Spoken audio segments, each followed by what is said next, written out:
Sa mga kapengyo, kamusta kayong lahat, no? At dito nga, maraming nagko-comment sa akin nung gumawa nga ako ng reaction video about nga dito kay Pacquiao. At kamakailan lang, no, lumitaw etong isa sa ating gold medalist, no, na si Carlos Yulo. Napakadaming komento, napakadaming mga vlogger, napakaraming mga nasa news feed ko dito sa Facebook. Angelica Yulo nagmakaawa at humingi ng kapatawaran sa anak na si Carlos Yulo. Na talagang litaw ng litaw, no, ito si Carlos Yulo. At yung mga ibang kapengyo ko nga nagko-comment at nagme-message sa akin na JB Tan, ba't hindi mo ginagawa ng reaction video etong nangyari ngayon kay Carlos Yulo at sa kanyang magulang, no, sa kanyang nanay. Dahil alam naman natin lahat, no, etong si Angelica Yulo, ang kanyang nanay, mas sinuportahan pa, no, etong Japan kesa nga dito sa sarili niyang anak na kay Carlos Yulo.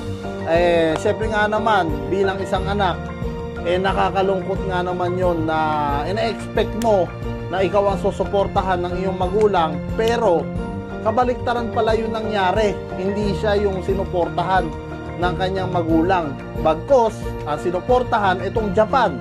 So eto na nga mga kapengyo, no, paikliin na lang natin yung istorya hanggang sa nanalo nga ng 2 times gold medalist etong si Carlos Yulo dito nga sa France, Paris, mga kapengyo. Sayang, no, hindi kami nagkita ni Carlos Yulo dyan. Actually, nung ginagawa pa lang yung France, yung sa Paris, na magkakaroon nga ng Olympic, nandyan na kami nun, no. Wala, siguro ganun talaga. Pero dito nga, no, continue natin yung istorya hanggang sa nanalo nga etong si Carlos Yulo at napakadami nga niyang nakuha, no, na kumbaga na-achieve. Siyempre, proud na proud tayo mga Pilipino dahil nanalo ang ating pambato, no, 2 times pa.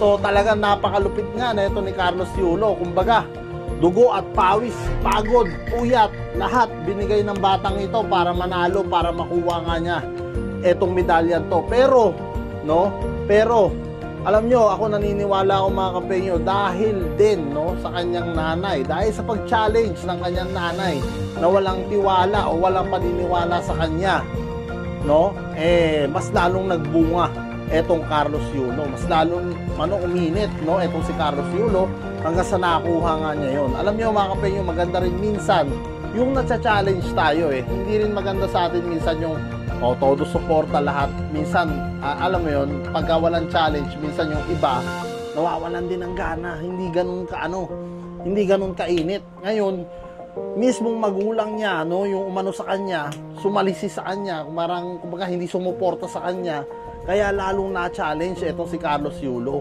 Pero at the end of the day, no, kung ako tatanungin nyo, sarili kong opinion, sana magkaayos na rin itong mag-ina, no, kasi napakapangit naman talaga tignan na makikita natin, no, na mag-ina na nag-aaway, lalong-lalo na anak, hindi pinapatawad ang nanay, 'di ba? Napakasakit noon para sa isang magulang. Kasi ako, magulang na rin naman ako, at talagang wala naman sigurong magulang na gusto na mapunta ka sa masamang bisyo, masamang kung saan man yung magiging mo. Pero syempre si Carlos Yulo, meron nga kasi siyang dignidad mga kapengyo, meron siyang pangarap sa kanyang buhay. Pero kung ako kay Carlos Yulo, syempre magulang pa rin natin yan, nanay pa din natin yan, sana pa rin at the end of the day mapatawad niya yung kanyang magulang, no? Kasi lahat naman tayo mga kapengyo, no, may mali man na magulang natin, tama man o mali yan, dapat pa rin patawarin natin. Kasi at the end of the day, yan pa rin na nagbuhay sa atin nung panahon na sinilang tayo. Sila ang nagsumikap sa atin, sila ang unang nagbigay ng pangarap sa atin bago tayo. Kaya nga may kasabihan, di ba mga kapengyo, bago ka mangarap, isama mo rin sa pangarap mo ang iyong magulang. Even though na mali ito, alam naman natin lahat na sinuportahan nga niya yung Japan, nandun na yun nagkamali yung kanyang magulang, naghihingi naman na sorry dito sa dito sa news sa ABS-CBN. So para sa akin, I think okay na yun, Carlos Yulo. Hindi na para magmalaki ka kasi naabot mo na yung mga ganitong bagay, even though na hindi niya gusto yung girlfriend mo, pero nandun na yan. At the end of the day, matatanggap rin yan na magulang mo. Tandaan mo yan, bro, kung mapapanood mo tong video ko, naniniwala ako na yung mother mo, matatanggap din yan at the end of the day, kahit pa anong awayan, no, ng mga yan, ng dalawa. Kasi mga babae yan, ganyan talaga. Tapos, siyempre, magulang pa yon.